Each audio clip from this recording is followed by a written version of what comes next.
जय श्री कृष्ण चैतन्य प्रभु नित्यानंद, श्री अद्वैत गदाधर श्रीवासादि गौर भक्तवृंद। हरे कृष्णा कृष्णा कृष्णा हरे हरे, हरे राम राम राम हरे हरे। तो आप सब उपस्थित भक्तगणों को हरे कृष्णा। और आज का ये कार्यक्रम हम अब प्रारंभ करने जा रहे हैं। अब जैसे कि पिछले 6 दिनों से एक एक अध्याय का श्रवण कर रहे हैं भगवद गीता का।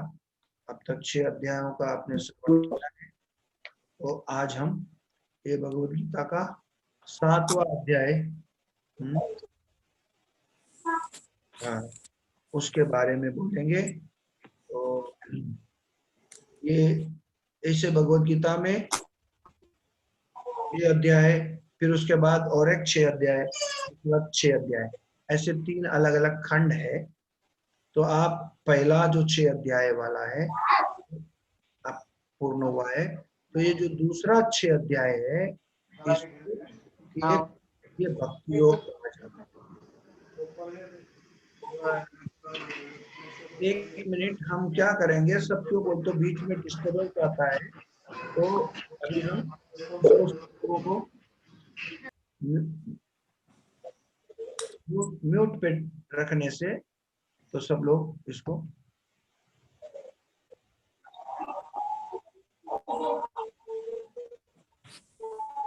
तो क्यों तो क्लास में डिस्टर्बेंस नहीं आए जब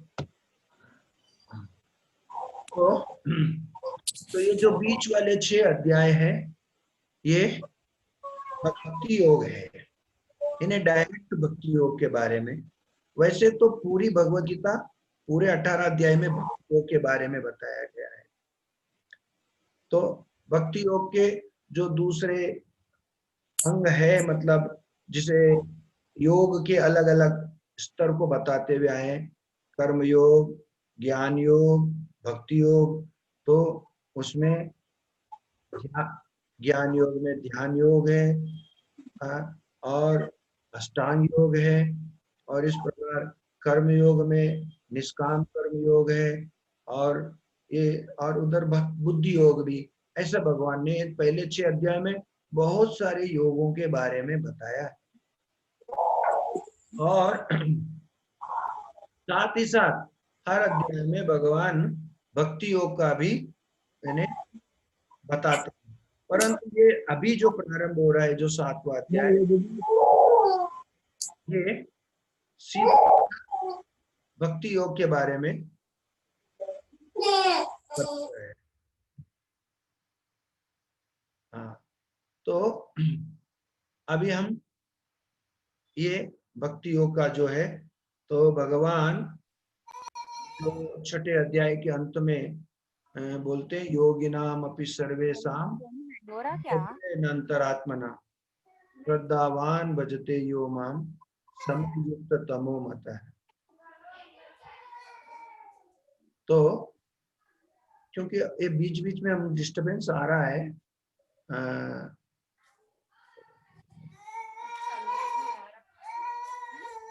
चलने भी नहीं आ रहा।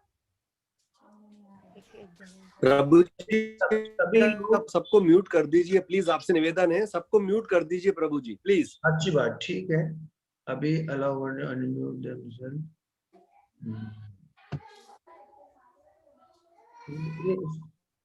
नहीं अभी भी एक मिनट, सब लोग म्यूट अभी हम सबको नहीं हुए हैं, मैं म्यूट ऑल म्यूट करंट। कर रहा हूँ, आप सबको प्लीज। ठीक है, ये देखिए सब अभी म्यूट में हो गए हैं। तो हम नहीं अभी भी सब लोग म्यूट नहीं हुए हैं। पार्टिसिपेंट्स के लोगों पे जाइए, पार्टिसिपेंट्स के। अच्छा, तो नहीं तो हम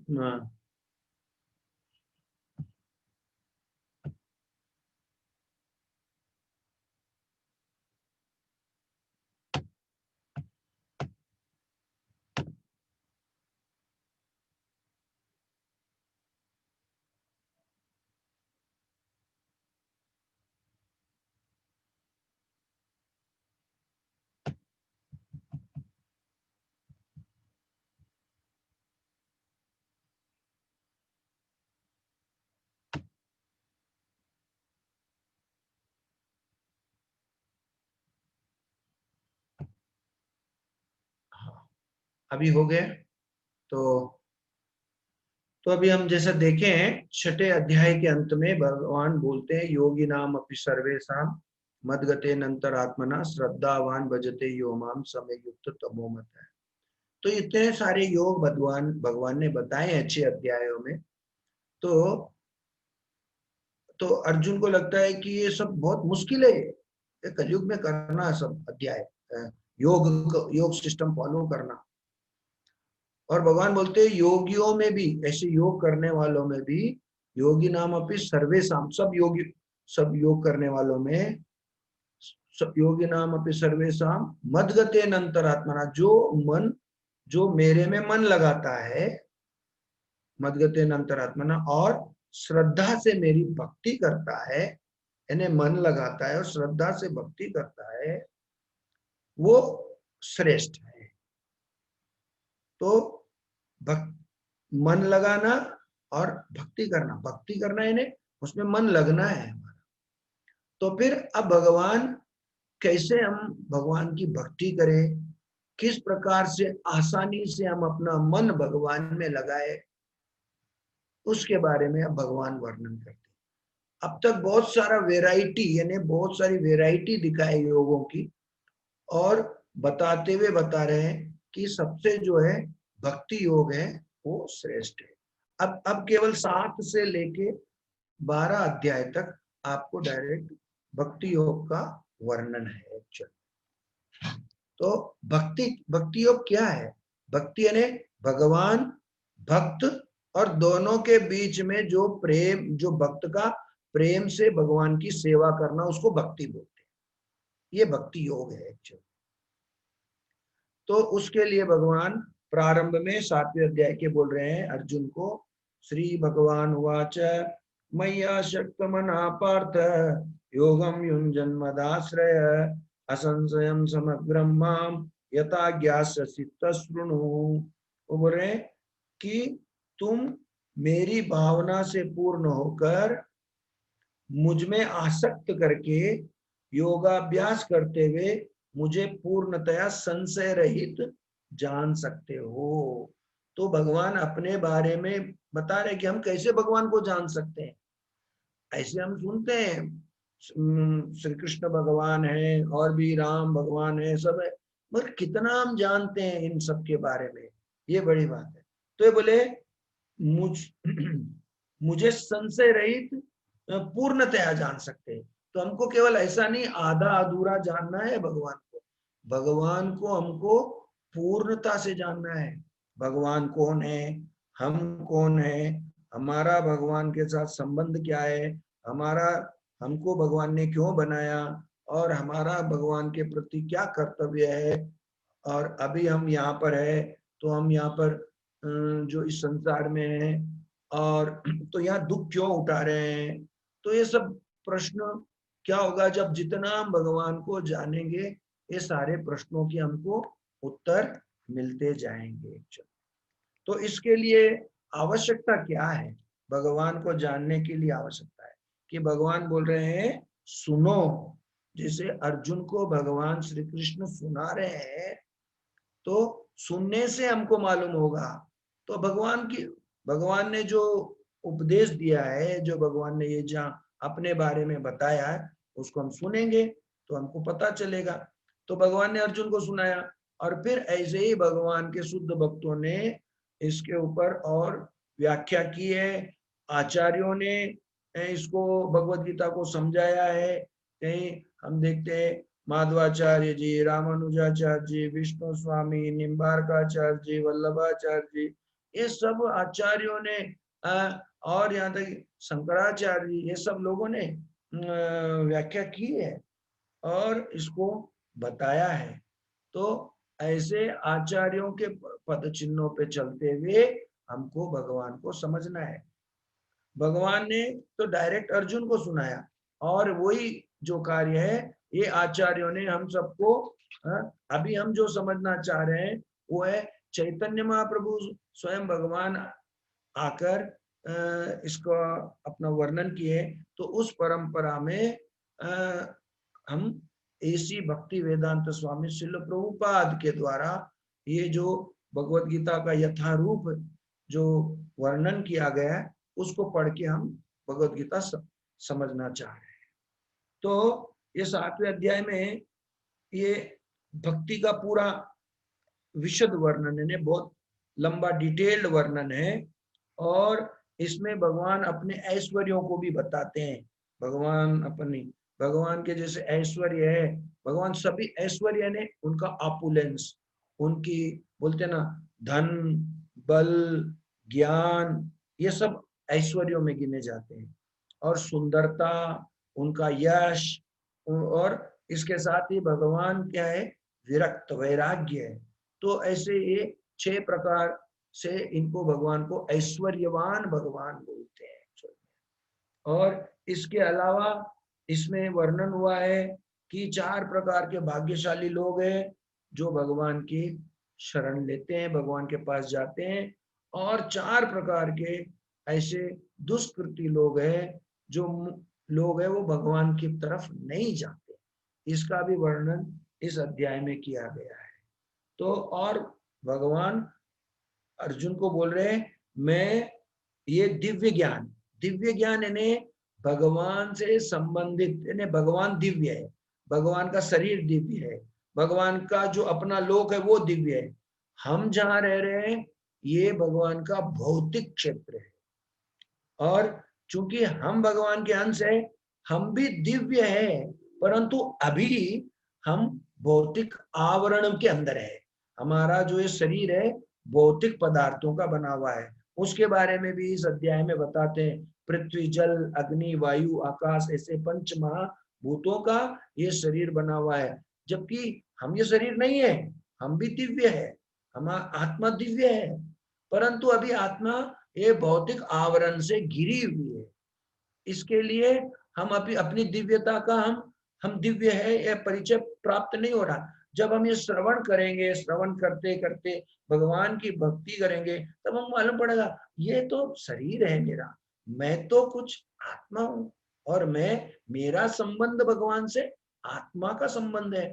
तो और मेरा आत्मा का कार्य क्या है, ये सब चीजें समझ में आएंगी। इसी को कृष्ण भावनामृत, इसी को भगवान की भक्ति कहा जाता है एक्चुअली। तो और भगवान बता रहे ये सब तुम अर्जुन को बोल रहे हैं, ये सब तुम जान लेंगे तो तुमको और कुछ जानने की जरूरत नहीं रहेगी। तो ऐसे है ना, हर कोई यहाँ पर जानना चाहता है, परंतु कितना भी जाने तो ऐसा लगता है कि अभी हमको ऐसा सुखी नहीं है। परंतु ये भगवान के बारे में अगर जान लेते हैं तो हम सुखी हो हम सुखी हो जाएंगे इसके बाद। तो फिर भगवान बोलते हैं कितने लोग जानने में इच्छुक है, तीसरे श्लोक में बोलते हैं, हाँ, कितने लोग जानने में उत्सुक है। मनुष्यानाम सहस्रेषु यश्चित् कदति सिद्धे यततामपि सिद्धानाम कश्चिन् माम वेत्ति तत्वतः। हजारों लोग, पहले तो देखिए इतनी सारी पॉपुलेशन है, उसमें अधिकांशतः भगवान को जानने में इंटरेस्टेड नहीं है।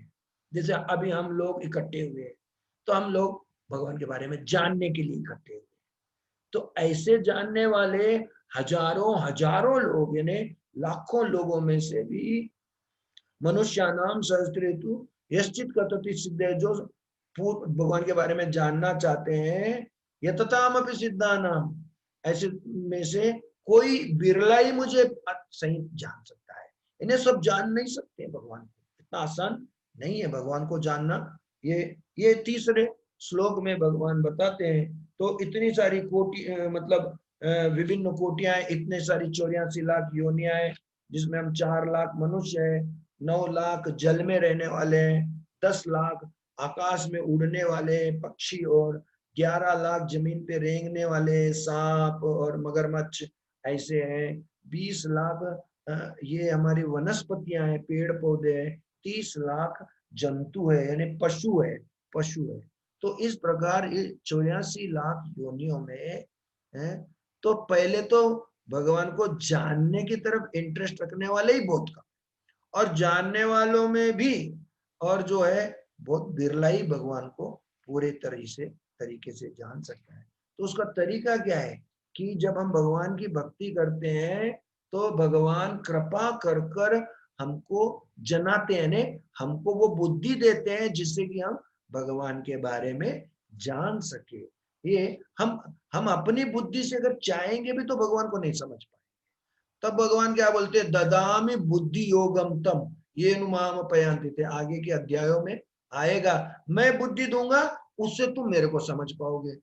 और भगवान कब देंगे हमको बुद्धि, जब हम भगवान की भक्ति करेंगे तो हमको बुद्धि देंगे। और वो बुद्धि दे सत्येषाम सतत युक्तानाम भजताम प्रीति पूर्वकम ददामि बुद्धि योगम तम ये नुमाम पयांति थे तेषाम सतत युक्तानाम, यानी निरंतर हम भगवान की युक्त सतत युक्तानाम भजताम प्रीति पूर्वकम, प्रीति पूर्वक अगर भगवान का हम भजन करेंगे भक्ति करेंगे तो ददामि बुद्धि योगम तम, मैं भगवान बोलते मैं तुमको बुद्धि दूंगा और ये नुमाम पयांति तब तुम मेरे पास आ सकते हैं। तो ये भी भगवान की कृपा पर है। देखिए भगवान कितनी बड़ी कृपा कर रहे हैं। भगवान के हमको सुखी कैसे करना, हमको सुखी करना चाहते हैं, उसके पूरे तरीके भगवान बता रहे हैं। तो पहले अपने बारे में बता रहे हैं और फिर क्या बोल रहे हैं, फिर चौथे श्लोक में भूमिरापो नलो वायु खम मनो बुद्धि रेव च अहंकार इति हमें भिन्ना प्रकृति रस्तता। ये अभी ये जो मेरी प्रकृति है अभी जब हाँ जहां पर हम रह रहे हैं ये कौन से पदार्थों से बनी है, पृथ्वी जल अग्नि वायु आकाश।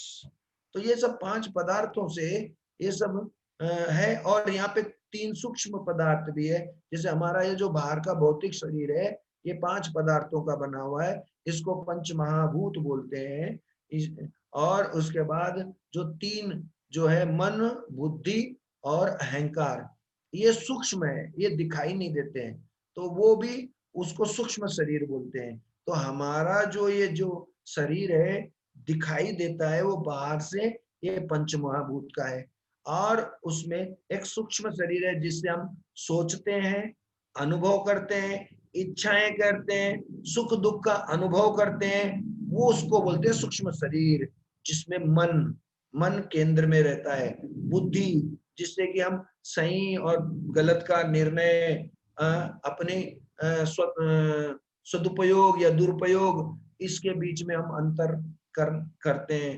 तो और अहंकार यानी वो बताता है मैं हूं, यानी अपने अस्तित्व के बारे में।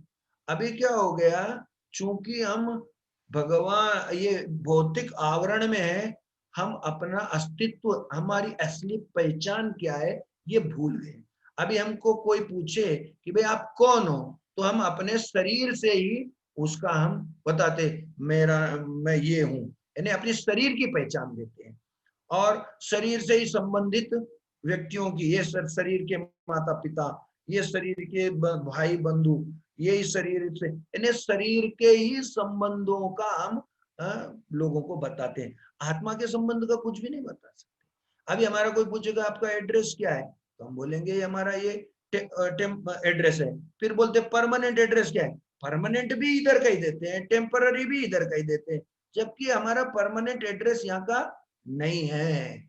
हम यहाँ के नहीं है, हम भगवान के अंश है, भगवान के लोक से हैं एक्चुअल में। परंतु अभी हम यहाँ पे क्या कर रहे हैं, भगवान बोलते हैं ना ममैवांशो जीवलोके जीवभूत सनातन मनसस्थान इंद्रियानि प्रकृतिस्थानि कर्षति। तो हम भगवान के अंश है, फिर अभी हमारा यहाँ क्या काम है।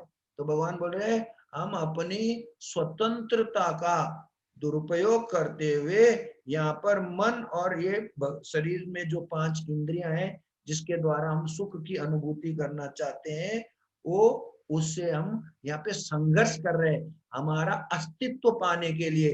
हमारा असली बोलते ना, अभी हम सही जगह पे नहीं है, हम अपने अस्तित्व की खोज में है एक्चुअल में। तो जब तक हमारा जैसे क्या हुआ, आत्मा अभी शरीर के आवरण में है तो निकल नहीं सक रही है, तो वो हमारी खोज जारी है। और जब तक हम यहाँ से नहीं मुक्त होंगे तो हम ऐसे दुखी होंगे। ये भगवान 7वें अध्याय को इसलिए बताना चाह रहे हैं कि हम इसको बहुत ही अच्छे तरीके से समझे और हम हमारा जो भगवान के साथ भक्तिमय कार्य है उसको बहुत सीरियसली लेवे कि ये हमारे लिए बहुत बड़ा एक ये चैलेंज हो गया है कि हम यहाँ पे सुखी होना चाह रहे हैं मगर बार बार हम अपने आप को दुखी पाते हैं, हम निकल नहीं पाते हैं यहाँ से। तो ये चौथे अध्याय चौथे श्लोक में बोल के 5वें में भगवान हमारे बारे में बताते हैं कि इसके अतिरिक्त मेरी अन्य पराशक्ति है जो उन जीवों से युक्त है जो इस भौतिक अपरा प्रकृति के साधनों का विदोहन कर रहे हैं। हम यहाँ पे क्या कर रहे हैं, हम खो ये जो भौतिक प्रकृति है यहाँ पे, जैसे हम सुखी होना चाहते हैं तो जबान है, हमारी जिह्वा है, तो इसको जो अच्छी अच्छी लगे इसको खिला रहे हैं, कान है इसको बढ़िया बढ़िया सुना रहे हैं, नाक है इसको बढ़िया बढ़िया सूंघा रहे हैं, आंख है इससे हम कुछ ऐसी चीजें देख रहे हैं आंख को अच्छा लगे, स्पर्श है इन्हें हमारा चमड़ी है इससे हम स्पर्श सुख ले रहे हैं। इस प्रकार यहाँ के सुखों में हम और इसके पीछे पड़े हैं, विदोहन कर रहे हैं, एक्सप्लॉइट कर रहे हैं इसका, इसी के पीछे में हम लगे हुए हैं एक्चुअल में। जबकि ये तो सुख तो बहुत शरीर को मिल रहा है, मगर वो वास्तव में हम शरीर नहीं है, हम तो आत्मा है और आत्मा का हमको सुख प्राप्त नहीं हो रहा है तो हम दुखी है यहाँ। और जब तक आत्मा मुक्त नहीं होगी शरीर से तो आत्मा हमेशा दुखी रहेंगी। इसके लिए यहाँ भगवान बोलते हैं ना, दुखालयम अशाश्वतम, यहाँ पर तो क्या होगा, ये शरीर धारण करने के बाद दुखी दुख है, परंतु भगवान हमको यहाँ से सुख, हमारी सुखमय अवस्था में लेके जाना चाहते हैं। किस प्रकार हम जाए, तो भगवान बोलते हैं सारे प्राणियों का उद्गम है। हम जो सोचते हैं कि कोई कि ये शरीर से ये शरीर पैदा हुआ है, नहीं, ये शरीर से शरीर पैदा नहीं हुआ, आत्मा भगवान का अंश है और अपने कर्मों के अनुसार उनको वो शरीर दिया गया है। और मतलब जैसे 84 लाख योनियां है तो ये 84 लाख प्रकार के शरीर है, तो ये अपने कर्मों के अनुसार कौन सा फिट बैठता है वो शरीर हमको प्रदान किया जाता है एक्चुअल में।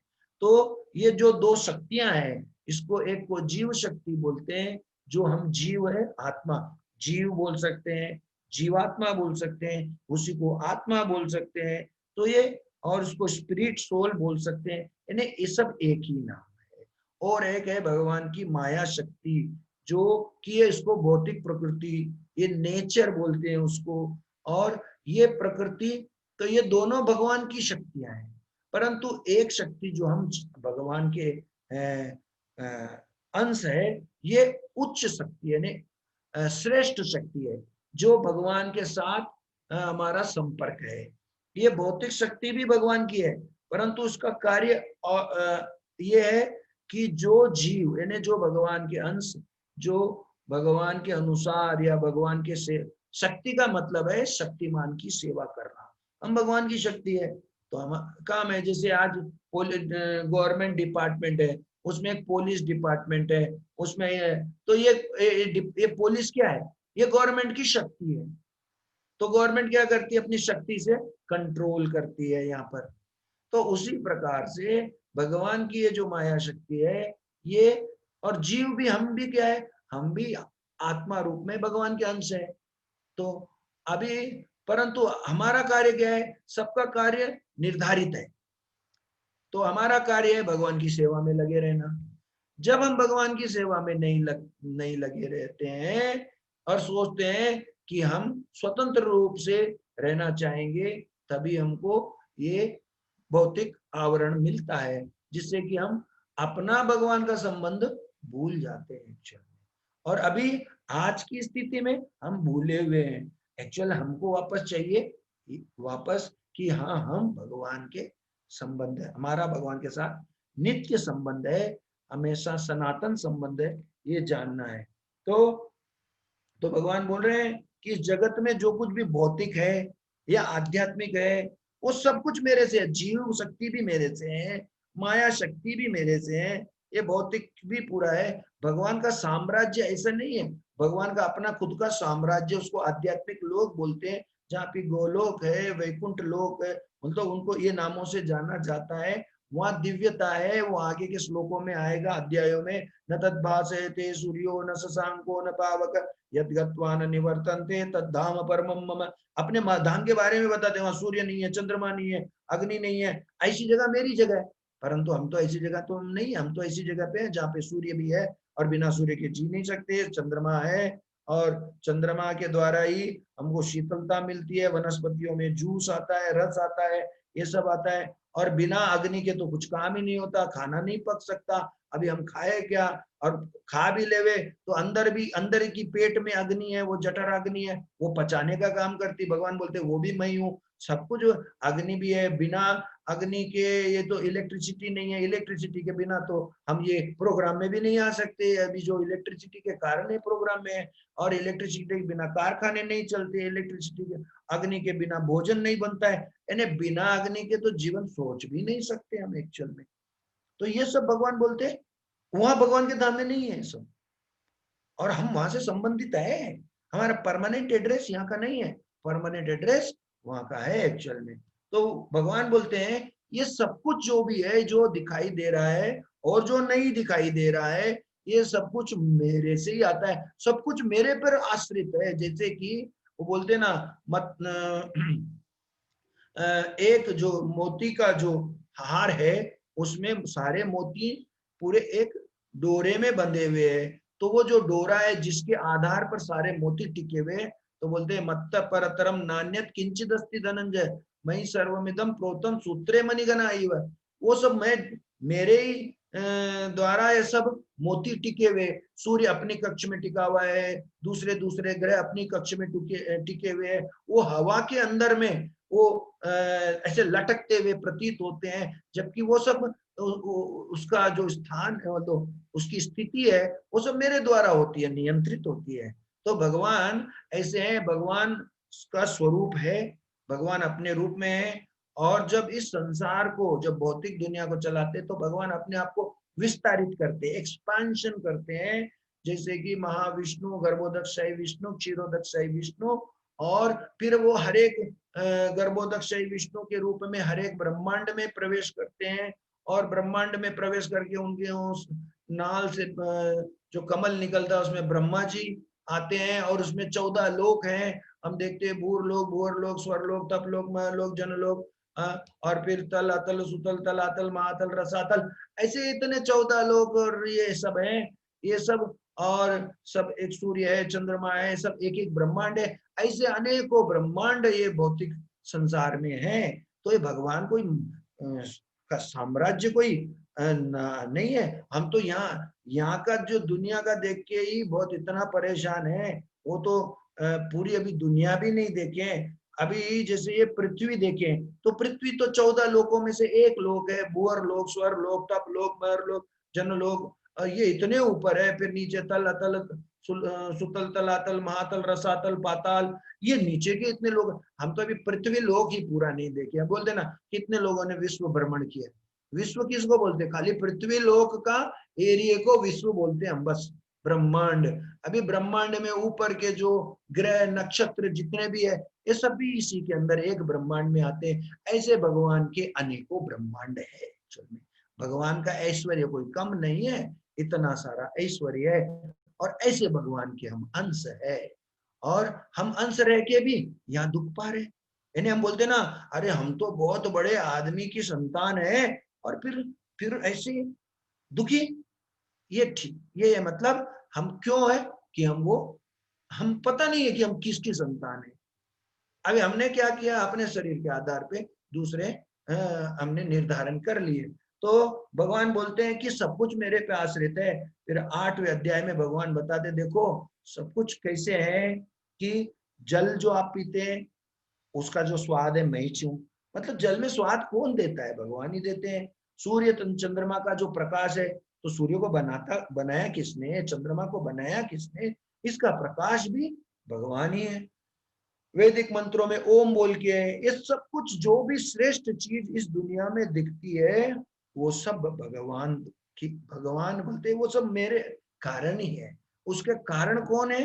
भगवान है इसके। और मन, हमारे में जो क्षमता है, सामर्थ्य है, वो भी सब भगवान का ही दिया हुआ है। अगर कोई सोचते हैं मैंने ये कर लिया, मैंने वो कर लिया, अरे भाई तुम्हारे को ये इतनी हिम्मत किसने दी? तुम्हारी शक्ति किसने दी? ये ताकत किसने दी? ये ताकत भी तो भगवान है। क्यों बोलते हो? हमारा एक्चुअल देखे जाए तो कुछ नहीं है, सही देखे तो हमारा कुछ नहीं है। हम पूरे के पूरे भगवान पर निर्भर है। परंतु जब हम भगवान को भूल गए, तो ऐसा लगता है ये मेरी ताकत, ये मेरा ही जगह, ये मेरा क्षेत्र, ऐसा हम ये डिक्लेयर कर लेते हैं एक्चुअल में, जैसा हमारा कुछ है ही नहीं है सब, हम ऑलरेडी हम खुद किराए में है, तो हम अपना डिक्लेयर करना है तो सही गलत बात है एक्चुअल में।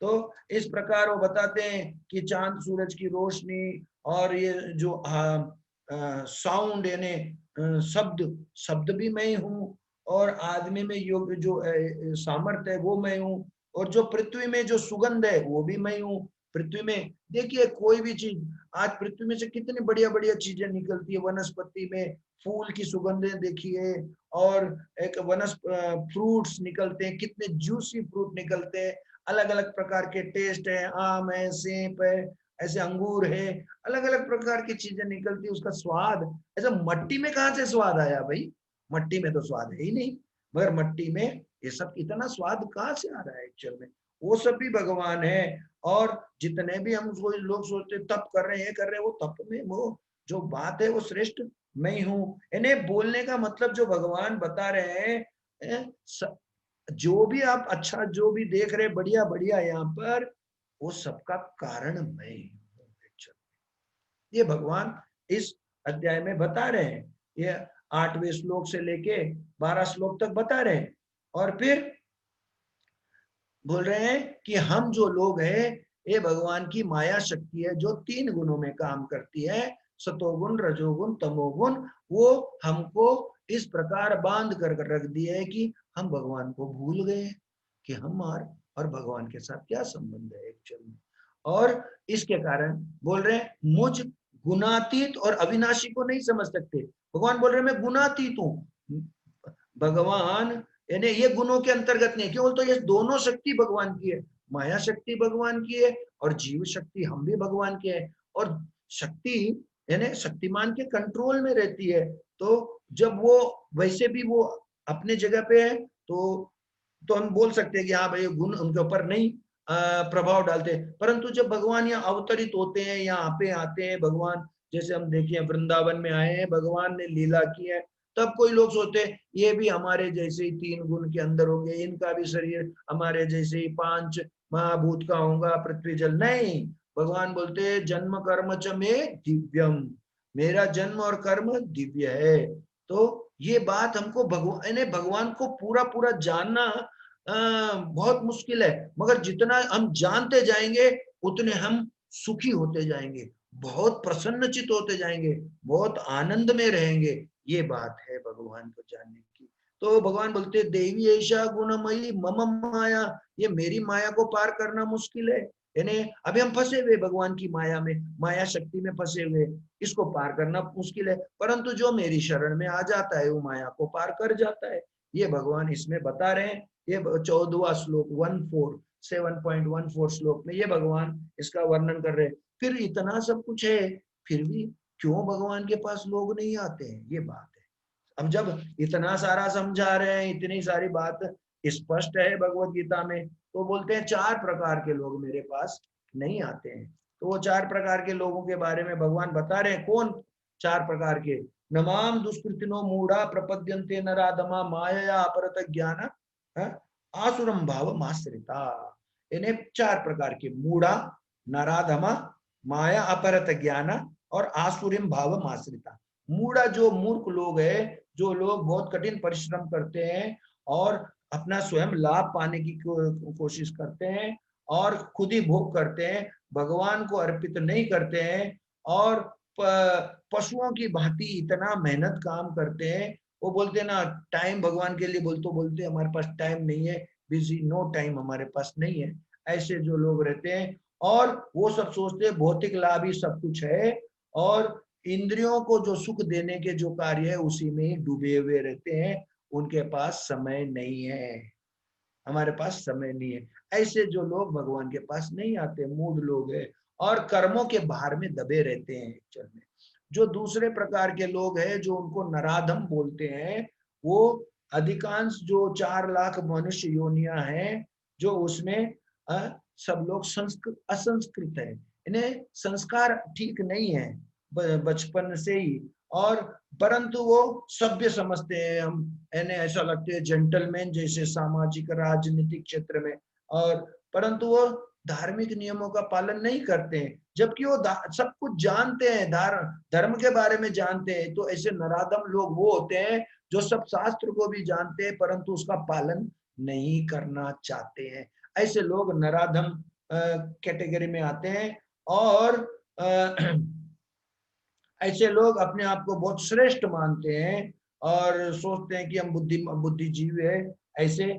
और चूंकि ये लोग कृतज्ञ होते हैं, यानी भगवान ने हमको ये मनुष्य शरीर दिया है उसको भूल जाते हैं और अपना अपने भोगों में लिप्त हो जाते हैं। वास्तव में देखा जाए तो ये शरीर भी भगवान ने दिया है और ये हमको यहाँ जीने का आसरा भी भगवान ने दिया है। और फिर हम भगवान के, फिर ऐसी जो बात है, जो हमको कोई चीज देता है उसको हम भूल जाना एक तरफ से कृतज्ञता है। तो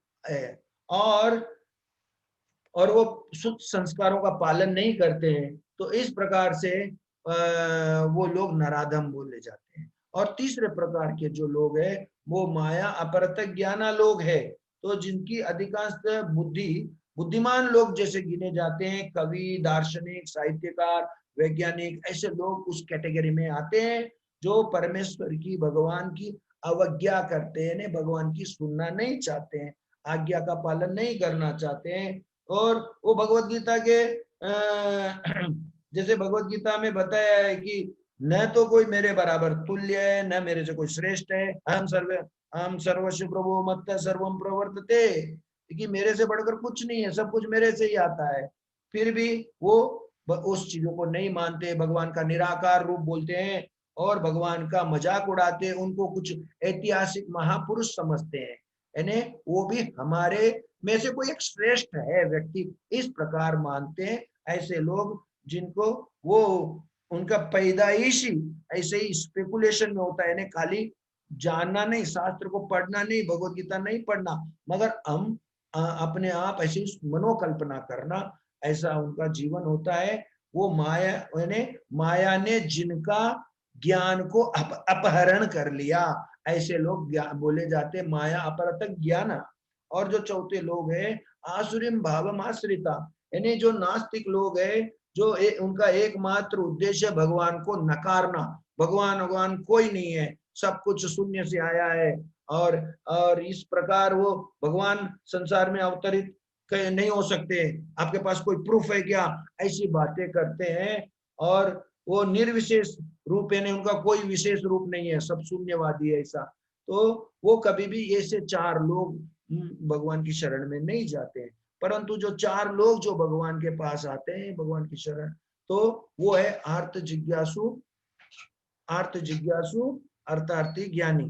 तो जो है यानी आर्त यानी दुखी लोग, और जिज्ञासु लोग यानी जो भगवान के बारे में जानना चाहते हैं, अर्थार्थी लोग यानी जो धन की चाह ना करते हैं, धन को चाहते हैं, और जो ज्ञानी लोग हैं वो जो भगवान के बारे में जानकर भगवान की आज्ञा अनुसार पालन करना चाहते हैं। तो ऐसे चार प्रकार। परंतु जो लोग आर्त यानी दुखी है और हमेशा केवल दुख के समय भगवान को जाएंगे और केवल दुख के समय जाएंगे तो आगे नहीं बढ़ सकते, वो आर्त को आगे बढ़ना चाहिए। अर्थार्थी है जो केवल पैसे के लिए जाता है और पैसे मिलने के बाद फिर वापस भगवान को भूल जाता है, नहीं, उसको आगे बढ़ना चाहिए। अरे तो मतलब वो हर एक को आगे का स्तर लेना चाहिए, जिसे भगवान चार स्तर पर हम देख सकते हैं कि भय, आशा, कर्तव्य, प्रेम, हम भगवान को चार स्तर से समझ सकते हैं। भय यानी डर डर के जाएंगे, भगवान के पास नहीं जाएंगे तो ये हो जाएगा वो हो जाएगा, इसके लिए लोग डरे डरे जाते हैं। और आशा यानी उम्मीदें लेके जाते हैं कि हमारी उम्मीदें पूरी हो जाएंगी।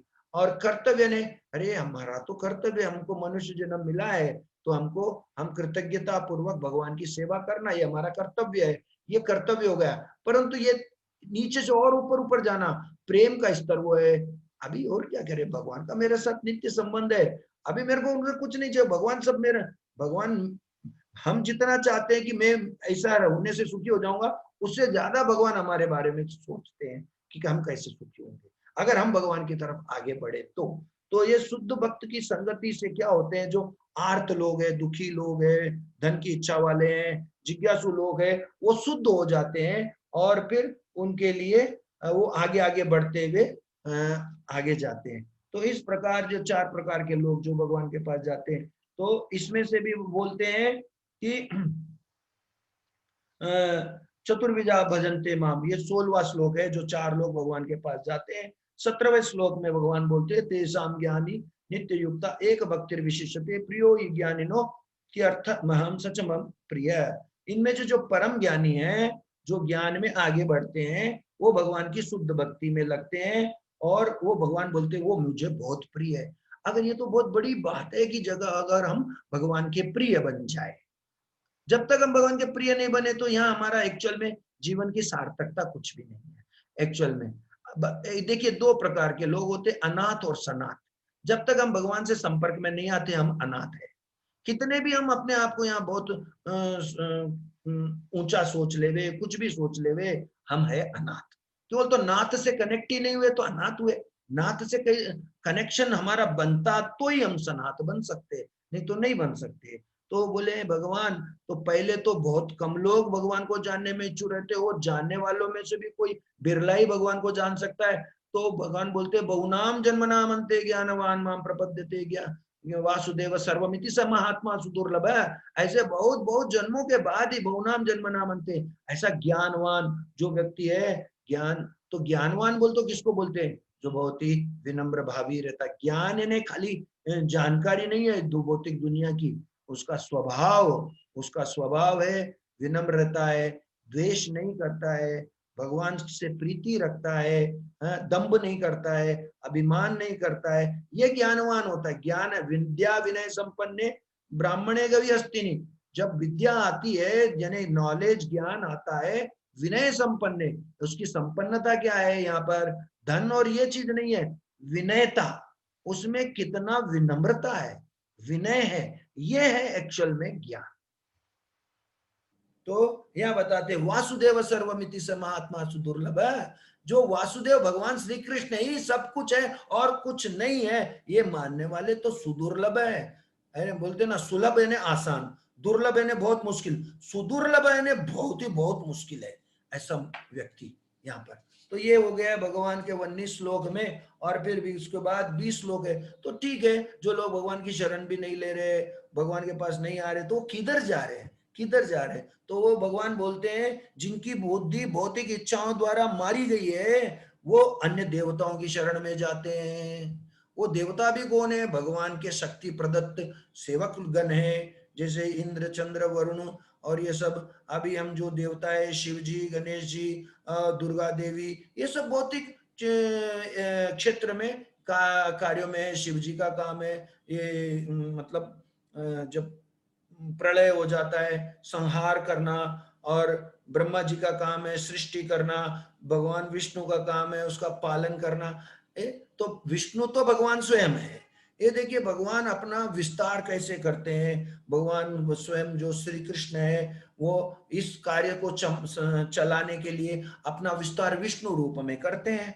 तो इस प्रकार भगवान का बहुत ही ऐश्वर्य है। और तो वो जो लोग हैं सोचते हैं, जिनकी अल्प बुद्धि है, वो देखते हैं कि मेरा कुछ तो भी, जैसे बोलते हैं ना, यहाँ कोई एक व्यक्ति एक बहुत ही बड़े जैसे यहाँ प्रेसिडेंट है या प्राइम मिनिस्टर के पास जाके हमको खाना दो ना, अरे इन्हें खाने के लिए खाली उतनी उतनी बड़ी जगह जाना है क्या? अरे वो तो है, हमको आप चाहिए, भगवान आप चाहिए, क्योंकि आप हमारे हैं और हम आपके हैं, तो आपके साथ जो हमारा संबंध है वो हमको चाहिए एक्चुअल में। तो प्रत्येक जीव के हृदय में परमात्मा स्वरूप है।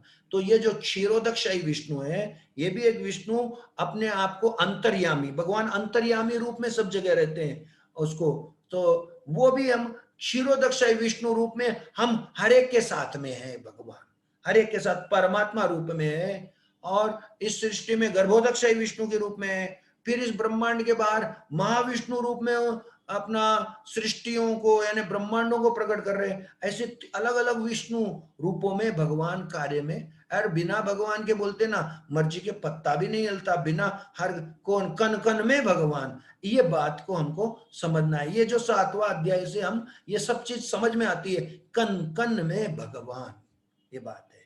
तो ऐसी श्रद्धा से समन्वित देवता, तो देवताओं की जब करते हैं, कुछ मांगने जाते हैं छोटी छोटी चीजें, तो भगवान हमारी बुद्धि उधर ही लगा देते हैं। क्यों बोल, तो भगवान देखते हैं चूंकि हम भी भगवान के अंश है तो हमारे को थोड़ी स्वतंत्रता दी गई है। स्वतंत्रता का देखिए, किसी को कोई किसी से प्रेम है तो प्रेम किसी से गला पकड़ के प्रेम नहीं किया जा सकता है, तो भगवान की शक्ति है। चाहे तो भगवान हम कुछ प्रेम करना है अपना वॉलेंटरी यानी अपनी तरफ से हमको भगवान को प्रेम दिखाना, हम आपको प्रेम करते हैं, आपसे प्रेम की सेवा करते हैं। तो भगवान तो अपनी तरफ से दिखा रहे हैं, हमको भी अपना प्रदर्शन करना है कि भगवान हम आपसे प्रेम करते हैं। तो ये प्रेम में जबरदस्ती कुछ नहीं होता है। तो ऐसा कोई लोग सोचते ना, अरे जब हम भगवान के हैं तो भगवान ही हमारे से करा लेना, ऐसा कर लेना। नहीं, भगवान बोलते प्रेम करना है तो करा लेने नहीं होता, करना होता है। इनिशिएटिव बोलते हैं ना, प्रारंभ हमको अपनी तरफ से लेना पड़ता है। भगवान ने सुविधा दी है, उसका सदुपयोग करना, और नहीं कर रहे तो दुरुपयोग हो रहा है। दुरुपयोग हो रहा है भगवान की जो हम बोलते हैं ना खुली छूट का दुरुपयोग। जैसे ऐसे होता है ना, सरकार कोई चीज कंसेशन करती है, डिस्काउंट देती है, सब लोग लूट लेना चाहते हैं। ऐसे ही भगवान ने थोड़ी चीजें हमको आसानी से उपलब्ध करा दी, अच्छा जीवन दे दिया, अच्छा भोजन पानी दे दिया। अभी हम क्या बोले, चलो भगवान ने दे दिया, इसे खाते पीते सो जाओ बस। ऐसा करने से क्यों, तो फिर वो जो इच्छा है, वो जो भगवान के प्रति प्रेम करने की इच्छा, तो भाई ये सब किसने दिया है हमको, सुविधा किसने दी है, आसानी से हमारा जीवन चलने के लिए किसने दिया है, ये भगवान ने दिया, उसका लाभ लेना चाहिए उसको। तो यहाँ पर बोलते हैं, और इस प्रकार 24वें श्लोक में बोलते हैं, मुझको ठीक नहीं जानने के कारण लोग सोचते हैं कि मेरा तो कोई रूप नहीं था, निराकार था, और वो अल्प ज्ञान है, उनकी कम बुद्धि के कारण वो ऐसा सोचते हैं कि डिवाइन एनर्जी है, भगवान कोई शक्ति है, भगवान अंदर ऐसा बोलते हैं कोई चमकती हुई चीज है, ब्रह्म ज्योति है, कुछ कुछ तो भी बातें करते हैं, और भगवान को नहीं जानने के कारण ऐसा होता है। और इस प्रकार वो मूर्ख लोग जो अल्पज्ञ के सामने मैं कभी प्रकट नहीं होता हूं, भगवान उनको समझ में नहीं आते। भगवान बोलते मैं अपनी आत्म माया यानी योग माया से अपने को आच्छादित रखता हूं, कवर करके रखता हूं, दिखते नहीं है भगवान।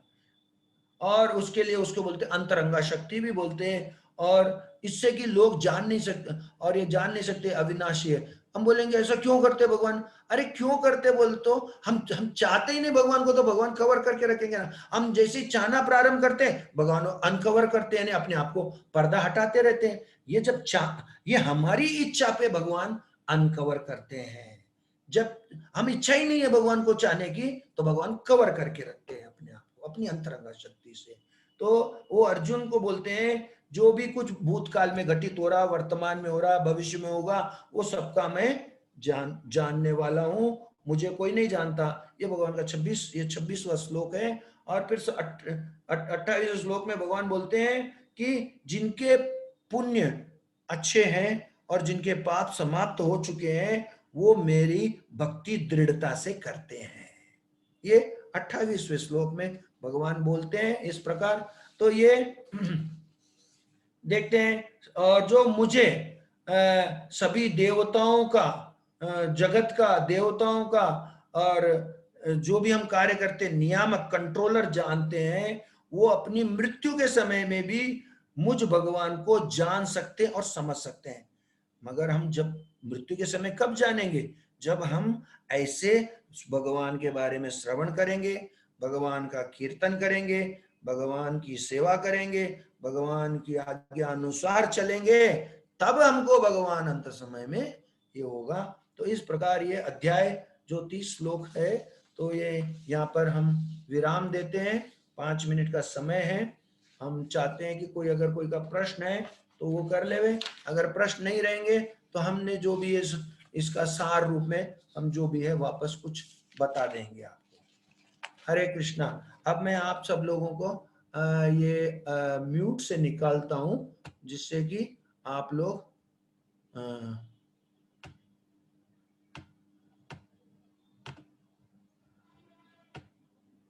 अब आप शायद लोग अनम्यूट कर सकते हैं अपने आप को, देखिए कर सकते।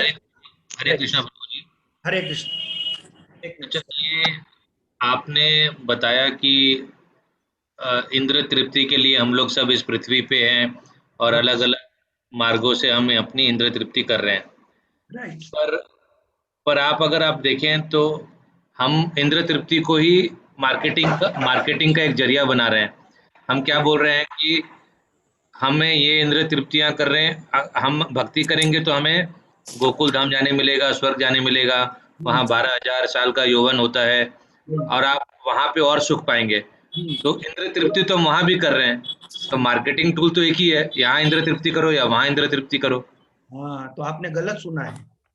अच्छा, हाँ, आपने बोला है कि वहाँ यौवन मिलेगा, ये मुसलमान लोगों में बोलते हैं, यहाँ पे आप ये ऐसा काम करो वहाँ पे जन्नत मिलेगी, वो बोलते हैं। यहाँ अपना भगवत गीता नहीं बोलती है। नहीं, भगवत कल कोई प्रभु जी आए थे, वो बोले थे कि वहाँ पे जो यौवन का होता है वो 12,000 साल का यौवन होता है।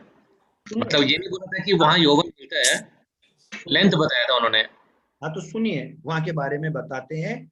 वहाँ जन्म नहीं होता है, मृत्यु नहीं होती है, बुढ़ापा नहीं होता है, बीमारी नहीं होती है, समझिए। न जन्म है न मृत्यु है। वो हमको दिव्य शरीर प्राप्त होता है। तो दिव्य शरीर जब प्राप्त होता है तो हमारे में ज्ञान रहता है। ज्ञान क्या रहता है? हम भगवान की शक्ति है, और वो ज्ञान में क्या करते? भगवान की सेवा में रहते। हम भगवान की इंद्रिय तृप्ति करके अपनी इंद्रिय तृप्ति होती है। ये तरीका है। हम यहाँ पर क्या हो रहा है? हम अपनी ही इंद्रिय तृप्ति में, इसको बोलते हैं ऋषिकेन ऋषिकेश सेवनम, यानी हमारे इंद्रियों के स्वामी भगवान है। जब हम अपनी इंद्रियों से भगवान की सेवा करेंगे तो हमारी इंद्रियां तृप्त हो जाएंगी। ये तरीका है तृप्ति का, ये आध्यात्मिक। ये जय श्री कृष्ण। जय श्री कृष्ण प्रभु जी। इसके पहले प्रभु जी पूछे, ठीक आपको ये बात समझ में आई है? हाँ प्रभु जी। ओके, तो आप हाँ, मतलब भगवान की इंद्रिय तृप्ति करते हुए हमें अपनी इंद्रिय तृप्ति करवानी है। भगवान की इंद्रिय तृप्ति में ही हमारी तृप्ति है। क्यों बोलता हूँ भगवान की शक्ति है? एक बात देखिए, जिसकी हम शक्ति है वो जब प्रसन्न है तो हम उनकी शक्ति प्रसन्न नहीं रहेंगी। जब शक्ति भी है तभी तो दुखी। हरे कृष्णा। आप समझे बात को? हरे कृष्णा। हरे कृष्ण। क्या है गुरु जी? एक एक करके आइए पहले। हाँ, बताइए। हरे हरे कृष्णा। कृष्णा। आप धर्म क्या है गुरु जी? एक साथ पूरे आएंगे तो नहीं होगा, एक एक करके आइए, बोलिए। हरे कृष्णा। धर्म प्रभु जी, हेलो, मेरा सवाल है, हाँ, बोलिए। क्या भगवान सच में होते हैं क्या? मैं नास्तिक हूँ अभी भी। हाँ, तो भगवान के प्रति मेरी आस्था कैसे जगे? तो थोड़ा सा मुझे कोई उपाय बताए। हाँ, यही तो ये तरीका बताया ना। जब हमारे हम नास्तिक है तो ऐसे प्रभुपाद जी अमेरिका में गए थे, कई नास्तिकों के बीच गए थे, और भगवान का हरिनाम संकीर्तन करने से उनमें ये जो भगवान को भूल कर बैठे हैं उसमें क्या होता है? शुद्धिकरण होता है मन में। तब मालूम पड़ता है, अरे तब वो जागृति आती है। इसके लिए भगवान सभी जीवों को कैसे भगवान की तरफ उन्मुख करें, उनकी तरफ मोड़ने के लिए सारे प्रयास करते हैं। फिर भी कई जो लोग हैं, हमने देखा, मूढ़ा, माया प्रतज्ञाना, नरा दमा, नास्तिक लोग है जो आसुरिम भाव आश्रिता, ये लोग भगवान की तरफ जाने के बिल्कुल रुचि नहीं है, बिल्कुल रुचि नहीं है। परंतु ऐसे लोग भी जब भक्तों की संगति में आते हैं तो उनके अंदर शुद्धिकरण हो जाता है। भगवान का नाम स्मरण करने से कलयुग में हरेर नाम हरेर नाम हरेर नाम एवं केवलम कलौ नास्तेव नास्तेव नास्तेव गति अन्यथा। कलयुग में ये जो है ना, तो ये हमारा जो हम नहीं मानते हैं, ऐसे लोगों को प्रभुपाद जी ने कईयों को उदाहरण स्वरूप हमको आज हैं, जो लोग ऐसे गलत कार्यों में लगे हुए थे, भगवान को नहीं मानने वाले में लगे हुए थे, वो लोग भगवान के बनते हैं। तो समय लगता है, परंतु हमको भक्तों का संग करना, संगति में हमको बहुत लाभ मिलता है। देखिए, आदमी बिगड़ता क्यों है? संगति के कारण बिगड़ता है। हमारे में ऐसी सोच क्यों हो गई? ऐसी सोच वालों के साथ रहते रहते आ गई। अच्छी सोच वालों के साथ रहेंगे तो हमारी सोच अच्छी हो जाएगी। प्रभु जी, जय श्री कृष्णा। मैं मुंबई से बोल रहा हूँ प्रभु जी। मैं प्रश्न पूछ सकता हूँ? बोलिए प्रभु जी। हाँ प्रभु जी, मेरे दो प्रश्न बस छोटे से। चौथे अध्याय में हमने पढ़ा था नैनम चिंतति शस्त्राणी वगैरह, तो उसमें तो यह है कि जीव की मृत्यु के बाद में उसको कोई असर नहीं होना चाहिए। फिर हमें कई सारी यातनाएं के बारे में वर्णन मिलता है। गरुड़ पुराण में तो पूरा इतना डिटेल दिया है कि रोंगटे खड़े हो जाए। तो एक तो ये कि इसका क्या अर्थ है, माने जीव आत्मा मृत्यु के बाद में भी कैसे वो तकलीफ में उसको परेशानी दे सकते हैं कर्मों के कारण, प्रथम। दूसरा ये है कि प्रभु जी अभी 7वें अध्याय में आपने कई सारे लोगों का वर्णन किया है, बड़ा डिटेल में बताया कि महाविष्णु, गणपति और ये सभी उनके अधीन है कृष्ण भगवान के। तो क्या हम ये माने कि इस्लाम में अल्लाह, यहोवा, जुडाइज्म में, क्रिश्चियनिटी में जीसस, या अभी हम पैगंबर जी ये सब भी क्या देवतागण हैं? तो यदि है तो फिर उनकी बातों में और हमारी बातों में इतना फर्क क्यों है प्रभु? ये 2 सवाल है, बस मेरे का जवाब देना चाहता हूँ। धन्यवाद। तो पहला जो आपका सवाल है वो क्या था आपका? कि ये जीवात्मा को कैसे यातना। देखिए जी ये हम 84 लाख योनियों में हैं और ये हमारे कर्मों के आधार पर योनियां मिलती है। जब तक हम इसको बोलते हैं कर्म बंधन, और जब तक हम कर्म बंधन में रहेंगे ये शरीर प्राप्त करते रहेंगे। तो और ये जो यातनाएं हैं वो हमारी आत्मा को नहीं है, ये हमारे शरीर को है, परंतु आत्मा मुक्त नहीं होती है ना, तो दुखी तो आत्मा ही होती है। आत्मा मिटाई नहीं जा सकती, काटी नहीं जा सकती, जलाई नहीं जा सकती, वो सब ठीक है, मगर दुख आज भी हमको दुख शरीर को हो रहा है, मगर दुखी कौन है? ये दुख का जो अनुभूति है वो आत्मा को हो रही है, समझ में? तो वो योनियों या वो योनियों के बारे में चर्चा की गई, इसका मतलब वो योनियों के बारे में बताया गया, वो योनियों में। तो वो तो जब तक हम यहाँ रहेंगे ये रहेगा। और जैसे ही हम हमारा ये भौतिक शरीर नहीं मिलेगा, हम दिव्य शरीर प्राप्त कर लेंगे, उसको बोलते हैं सत्य चित्त आनंद का।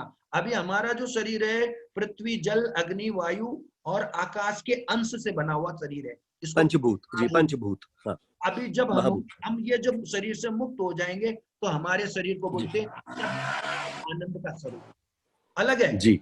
बना, उसका जो इंग्रेडिएंट्स बोलते हैं ना वो अलग है, उनके इंग्रेडिएंट्स। जी प्रभु जी। जी प्रभु जी। पहला प्रश्न। सेकंड प्रश्न, ये अलग धर्मों के जो देवी देवता हैं, जैसे कि यहोवा हुआ जुडाइज्म में, इस्लाम हुआ, पैगंबर हुए, जीसस हुए। तो देखिए भगवान से विमुख होकर हम भगवान की अवज्ञा करते हुए लोग इतनी दूर तक आ गए हैं कि कोई तो भगवान को, मतलब उसमें बोलते ना, एक है भगवान को पसंद नहीं करना, एक है भगवान से द्वेष करना, एक है भगवान से घृणा करना, बोल तो देखे तो भी नहीं पसंद आना। इतनी हम भगवान से मतलब दूरियां बना के क्या होता है इसमें, ये इसको बोलते क्रुएलिटी, निर्दयता आ जाती है, पापों में श्रेष्ठ बन जाते हैं हमारे अंदर। अब बिल्कुल ही भगवान के जैसे हम देखते ना, एक हिरण्यकश्यप, रावण, ये कैसे थे, आओ कौन है भगवान, देख ले तुम तुम्हारे भगवान को, ऐसी बातें करने जो हो जाती है। तो ऐसे लोगों को भी भगवान चाहते हैं कि इनका उद्धार कैसे हो, समझ में आए? निर्दयता वालों को और ऐसे लोगों को। तो क्या होता है, चूंकि हरेक को भगवत गीता में लाएंगे तो पहले तो सुनने को तैयार नहीं है, उनको बोलेंगे बैठो सुनो, बोल तो कहां से आएंगे? तो उनको भी एक मान्यता प्रदान करने के लिए अलग अलग धर्म निर्धारण हुए हैं, जो कि अभी जैसे मुस्लिम है, क्रिश्चियन है, ये सब है। अब ये सब लोग मांसाहार पर इनका जीवन है। देखिए तो मांसाहार तो निर्दयता है ना, उनमें दया कहाँ है बताइए? तो दूसरे में जानवर, तो इनके लिए भी तो कुछ जगह खोलनी तो पड़ेगी ना आगे चल के, नहीं तो ये हमेशा के लिए दुखी रहेंगे। तो भगवान की करुणा देखिए, सारे जीवों को आप बोलते एकदम नीचे है तो ठीक है, थोड़ा ऊपर उठो, बाद में उधर वालों को थोड़ा ऊपर उठो, और जो लोग ऑलरेडी उठे हुए हैं उनको भगवान भगवत गीता देते हैं, और जो नहीं है उनको आप लिए भगवान वो मानते हैं, इसके लिए उनके निराकार है। देखिए भगवान के बारे में उनके पास जानकारियां नहीं है, अल्लाह के बारे में क्या जानकारी है बताइए? प्रभु जी हम लोग मुसलमानों को ही नॉनवेज खाने का दोष क्यों देते हैं?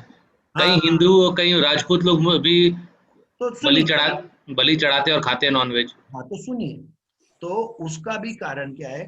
तो निर्दयता, ये देखिए वो सब लोग तो उस पे ही आधारित है। यहाँ पर आप हिंदू में बोलेंगे तो कुछ खाते हैं कुछ नहीं खाते, इसके लिए पूरा हिंदू धर्म आधारित नहीं है उसके ऊपर, समझ में है? हाँ, ये क्यों ये अब लोग अपनी इंद्रिय तृप्ति के लिए खा रहे हैं, तो खा रहे हैं तो पाप के भागीदार बनेंगे।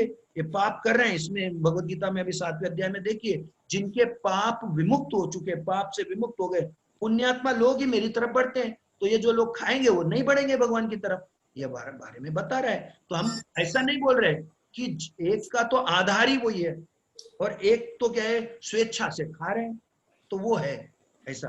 तो ऐसा तो वो स्वेच्छा से खाने वाले ज्यादा देवी देवताओं के उपासक है, ये भी आप ध्यान रख लीजिए। भगवान के उपासक ऐसे मांसाहार में नहीं, मगर आज शौक से कुछ लोग भगवान के भी लोग खा रहे हैं, वो लोगों को भी भुगतना पड़ेगा, ये भी बात ध्यान रखिए। ठीक है जी गुरु जी, जय श्री कृष्ण। हरे कृष्ण प्रभु जी। 4 लाख प्रकार के मनुष्यों के बारे में आप कुछ विस्तार से बता सकते हैं?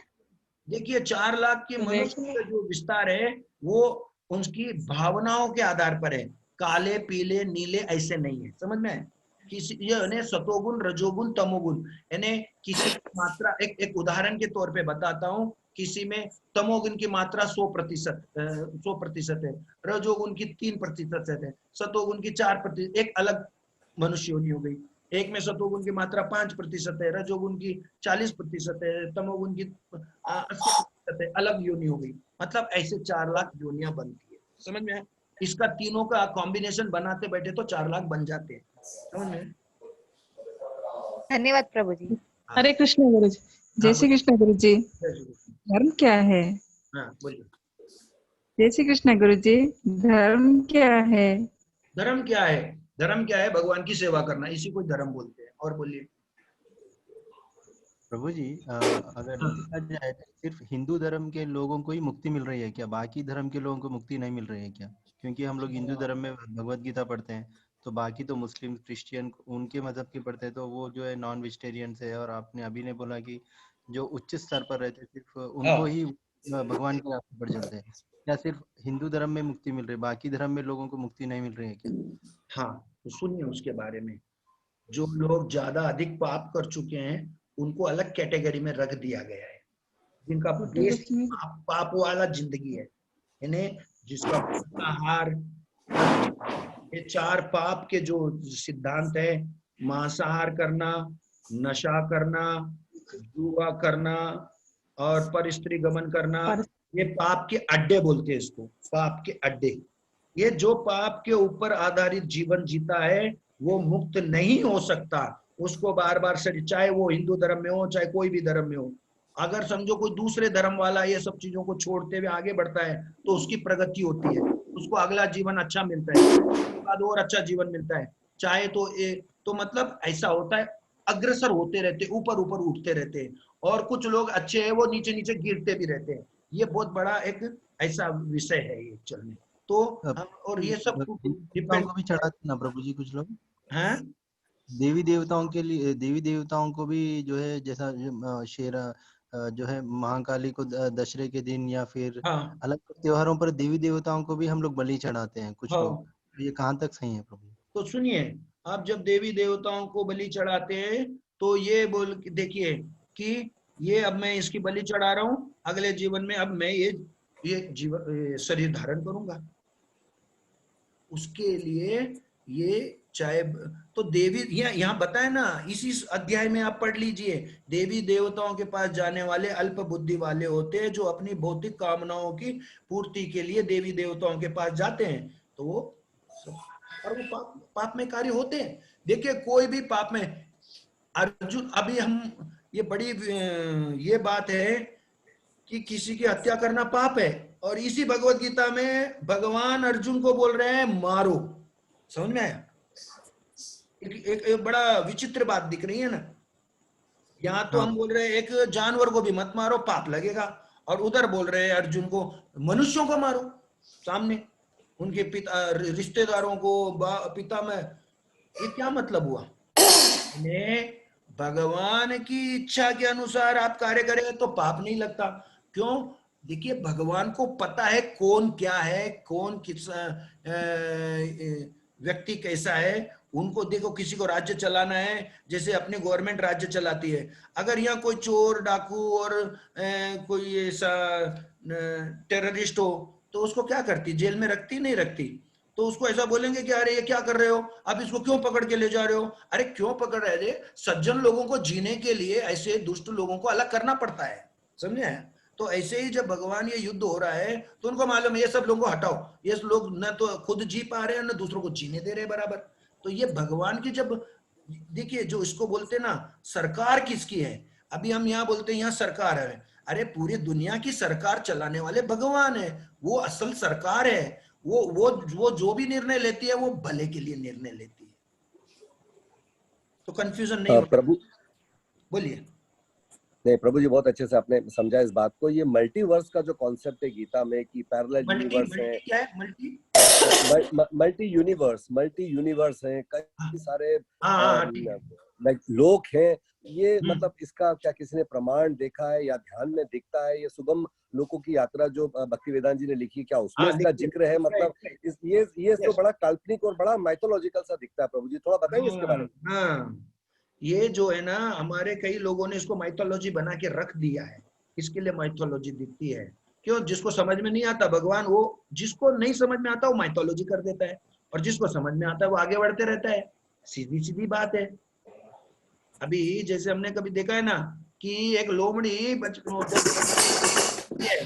तो अंगूर तक नहीं पहुंचती है, तो बोले खट्टे अंगूर है, मिल गए तो मीठे अंगूर है। ऐसा बात नहीं होता। जिन्होंने सही तरीके से अपनाया नहीं, जिन्होंने सही तरीके से अपनाया नहीं, और फिर उसके बाद में अपनी मनोकल्पना के आधार पर माइथोलॉजी कर दो, निराकार कर दो, भगवान को समाप्त भी कर दो। भगवान आते हैं और मर जाते हैं, कुछ भी बोलो, किसको कोई किसी का गला पकड़ रहा है क्या? कोई नहीं पकड़ रहा है। तो आप जो झूठ है वो बोल सकते हो, मगर सच्चाई तो सच्चाई रहेगी। सच्चाई हमारे नकारने से मिट नहीं सकती। प्रभु जी हरे कृष्णा। अच्छा, अपन कैसे विश्वास करें कि पूर्व जन्म या आने वाला जन्म के बारे में क्या किसी ने इस्कॉन में या किसी ने देखा है? कोई रियलिस्टिक प्रूफ है इसका? हाँ, यही बातें हैं वो जो होती है ना, वो जो ये ऐसे क्वेश्चन आते हैं कि इसका देखने का क्या, ये आचार्यगण जो आए हैं ना, ये सबने देखा है, सबने भगवान से वार्ता की है, और उनके आधार पे सब कुछ लिखा गया है। ये जो भगवत गीता है ये कोई मनोकल्पित नहीं है। ये क्यों कि हम सही जगह से अभी हमने कोई चीज सीखी नहीं है, इसके लिए हमको ये संदेह बहुत है। अगर हम सही जगह जाएंगे ना, और ये पहला श्लोक ही देखिए 7वें अध्याय का निकालिए। भगवान बोल रहे हैं अब मैं मेरे बारे में बताने जा रहा हूं तो उसको ध्यान से सुनो, तुम संशय रहित हो जाओ, संशय रहित हो जाना, इन्हें डाउट नहीं रहना। अभी डाउट है क्यों? बोलते हमने सही सोर्स में सही जगह से ये बातें सुनी नहीं है। जो और ऐसे जो लोग आचार्य किसको बोलते हैं बताऊं? जिनके जीवन का आचरण, जिन्होंने ये जाना है, जिन्होंने समझा है और जिन्होंने देखा भी है, ये बात है। तो अभी वैसे ही एक उदाहरण आपको बोलता हूं। जैसे कोई बोलेगा कि अगर कि पैदा होने के बाद मेरे पिता कौन है, एक प्रश्न आता है, तो मैं तो कहां जाके पूछे, बताइए मेरे को, कहां जाके मालूम करे पिता कौन है? एक प्रश्न का उत्तर दीजिए आप। क्या कैसा मालूम करेंगे बताइए मेरे पिता कौन है? मतलब आपकी माता जी बताएगी, और साइंस में डीएनए मैच होता है। तो आप पूरों का डीएनए करके पिता के बारे में मालूम करते हैं क्या? पहली बात बताइए मेरे को। नहीं, पहले तो माता जी बताती। हाँ, हम भी वही बात बोलते हैं, पहले माता जी से। वो ये वेद हमारी माता है, समझ में आया? ये वेदों में सब बताया गया है, वेद हमारी माता है। अब इस पे हमको अब बोलेंगे माता पे मैं विश्वास नहीं करता हूं, तो करते बैठो डीएनए। अगर पूरे तो सारे विश्व का डीएनए करो तो पता चलेगा कौन है की भी। तो ये कोई तरीका तो नहीं हुआ पता करने का, ये तरीका हुआ विश्वसनीय सूत्रों के पास जाओ और उनसे पता करो। विश्वास करके तो हम जीते हैं ना। इतने बताइए कितने लोग विश्वास ही नहीं करते हैं और जीते हैं। हम अच्छा, हवाई जहाज में जाते हैं, अच्छा प्रभु जी, मैंने ये मान लिया, लेकिन अगर क्या होता है कि गीता या किसी भी को किसी इंसान ने दूसरे इंसान के लिए लिखा है, जहां तक हम हिस्ट्री में जानते हैं, अगर हम ये एक बार के लिए नहीं माने तो जहां तक हमारी इतिहास है, किसी एक इंसान ने दूसरे इंसान के लिए लिखा है।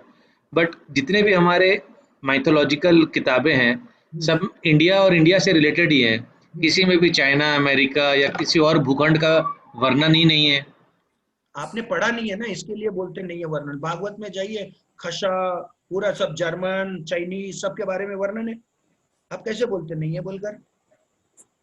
तो हमने अभी जाना नहीं है, हमने सही सोर्स में जाके पहचाना नहीं है। सबका वर्णन है, चाइनीज, खशा, जर्मनी के बारे में कैसे लोग हैं वहां के बारे में भी बताया गया है। प्रभु जी, सच्चे गुरु की पहचान कैसे होगी प्रभु जी? देखिए, एक तो हम ऑनेस्ट होना चाहिए, ईमानदार, और भगवान से प्रार्थना करना चाहिए, भगवान हम आपके बारे में सही सही जानना चाहते हैं, हमको एक अच्छे व्यक्ति से मिलाओ और भगवान ऐसी व्यवस्था करेंगे। ये इतना विश्वास रखो, हम तभी जान पाएंगे, भगवान की कृपा से हम ये जान पाएंगे। हमारी बुद्धि से हम असेसमेंट करने जाएंगे किसी के बारे में तो हम धोखा खा जाएंगे। ठीक है प्रभु जी, गुरु दीक्षा क्या कंपलसरी है, या मैं भक्ति मार्ग को अपना के मंत्र का जाप करके यदि ईश्वर से करीब आना चाहता हूँ या अपने पापों को नष्ट करना चाहता हूँ, फिर भी मुझे गुरु दीक्षा कंपलसरी है, मुझे गुरु बनाना ही पड़ेगा? थोड़ा बताएंगे इस बारे में। तो चूंकि ये गुरु क्या है, भगवान और हमारे बीच में माध्यम है। माध्यम इसलिए आज अर्जुन को भगवान स्वयं उपदेश दिए, आज हमारे लिए भगवान आने वाले नहीं है, तो भगवान के उत्तर जो रिप्रेजेंटेटिव है वो हमारे लिए उपलब्ध है, इसके लिए उनको गुरु बनाना पड़ता है। ठीक है, पर प्रभु जी वो जो रिप्रेजेंटेटिव हैं वो हमें दो तरीके से समझाते हैं। बहुत कम ऐसे गुरु मिलते हैं जो भगवान से प्यार करना सिखाते हैं। ज्यादातर लोग बोलते हैं कि ये करो वरना भगवान ये दंड देंगे। तो हम लोग ज्यादा गॉड फेयरिंग हो गए हैं रादर देन गॉड लविंग। इसी के लिए बोलो ना, 4 स्तर पे है, भय, आशा, कर्तव्य और प्रेम। तो जो लोग प्रेम के स्तर पे भगवान को समझा रहे, ऐसे लोगों के मार्गदर्शन में जाइए। ठीक है, कृष्ण महामंत्र जाप के बारे में बताएंगे? ये वाकई में जाप बहुत साधक और योगियों के लिए जरूरी है। हम शुरू करके अभी इसमें भावना मंत्र में आ सकते हैं गुरुदेव? बिल्कुल है। देखिए, कलयुग में आप हम जितने भी सब लोग हैं, मैं भी कोई ऐसा नहीं हूं, मैं चार्टर्ड अकाउंटेंट हूं, मैं अपनी ऑफिस चलाता हूं, मैं अपनी ऑफिस में बैठ के बात कर रहा हूं आपसे, तो मैं भी आपके बीच वाला ही एक व्यक्ति हूं, आपको बता देता हूं मैं। तो इसको ये नहीं कि मैं कोई अलग हूं, मैं भी आपके बीच वाला हूं। तो ये हरे कृष्ण महामंत्र करने से हमारे अंदर जो कई जन्मों से ऐसे पाप वृत्तियां बैठी है, जो हमने अनगिनत बार की है, गलतियां की है, और केवल गलतियां ही नहीं की है, हमने ब्लंडर्स किए हैं, ये सबका हमको कहीं ना कहीं तो प्रायश्चित, पश्चाताप ये करना चाहिए। ये और अभी प्रायश्चित पश्चाताप छोड़ो, पहले तो हमको ये समझ में आना चाहिए कि हम सही स्थिति में नहीं है अभी। हम ऐसे अपने आप को श्रेष्ठ मानते जाएंगे तो हमारी स्थिति ऐसे ही और बदतर होते जाएगी, कि हमारी स्थिति, जब ये भगवत गीता सुनते हैं और भगवान इतनी करुणा से बताते हैं कि हम कैसे फंसे हुए हैं, हम बहुत बुरी तरह से, भगवान 15वें अध्याय में आप आएंगे, जब देखेंगे, ममे मानसो जीव लोके जीव भूत सनातन मनसष्टानि इंद्रियानि प्रकृति स्थानि कर्षति। यानी अपने मन और इंद्रियों को लेके हम यहाँ पर अपने अस्तित्व का संघर्ष कर रहे हैं, यानी अपनी अस्तित्व का संघर्ष कर रहे हैं। ऐसा, जबकि हमको क्या लगता है, हमने तो यहाँ बहुत अच्छा कमा लिया, बहुत अच्छा, हम बहुत मजे में। अरे यार, तुम्हारा अस्तित्व क्या है? अस्तित्व क्या है? हम मरने वाले हैं, यानी हम अपने अस्तित्व को नहीं बचा पा रहे हैं हम अपने। तो हम कितने ऐसे कौन से बड़े महान हो गए, हमारा अस्तित्व हमारे हाथ में नहीं है। तो ये हरे कृष्ण क्या करता है, हमारे अंदर ऐसी जो स्वतंत्रता का जो दुरुपयोग करने की जो इच्छा है उसको रोकता है और उसको सदुपयोग करने की ओर आगे ले जाता है। इससे क्या होता है, हमारे अंदर शुद्धिकरण क्रिया प्रारंभ होती है। इसको भी आप आगे भगवद गीता के श्लोकों में जाएंगे तब भगवान बोलते हैं कि मैं क्या करता हूं, मैं आके आपके हृदय को साफ करता हूं। तो अब भगवान आके कैसे करेंगे? ये भगवान का नाम और भगवान में अंतर नहीं है, भगवान का नाम शुद्धिकरण कर रहा है हमारा।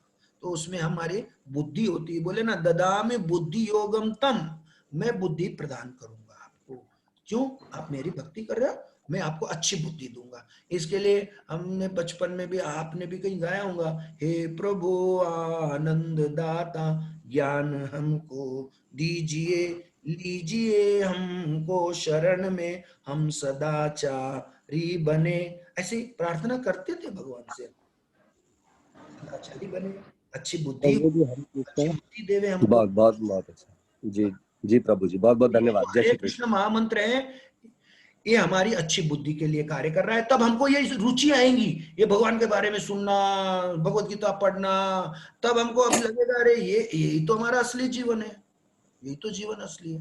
प्रभु जी एक सवाल है, आपने कहा था भगवान ने हम सबको बनाया है और हमारे वो परम पिता है, ठीक है।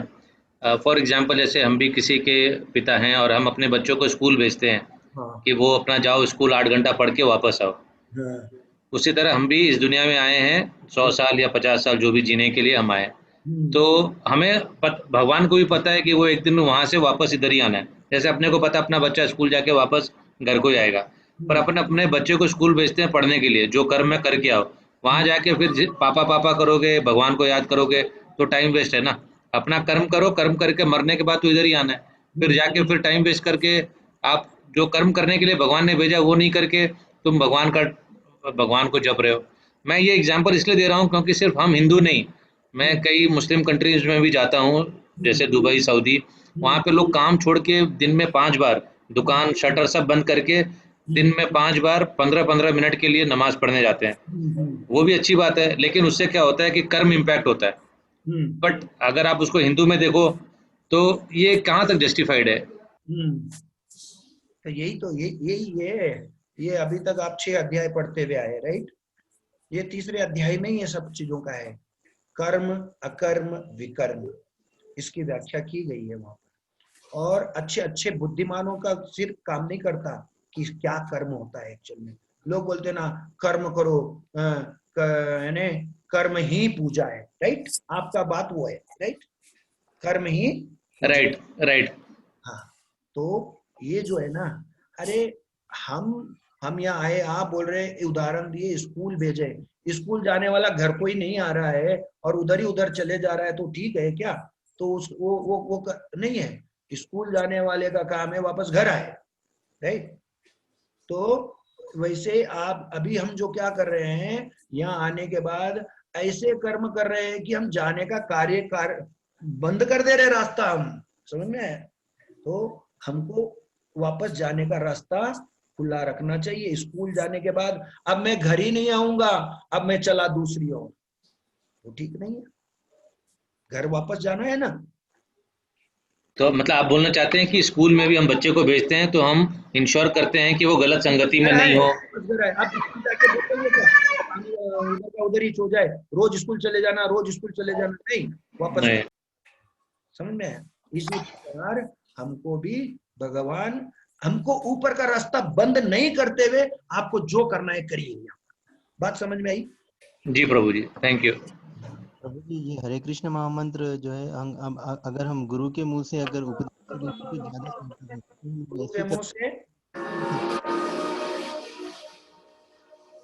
बोलिए। ये हरे कृष्ण महामंत्र अगर हम गुरु के मुंह से अगर उपदेश के तौर पर नहीं, अरे भाई जरा आपको जो, हाँ बोलिए।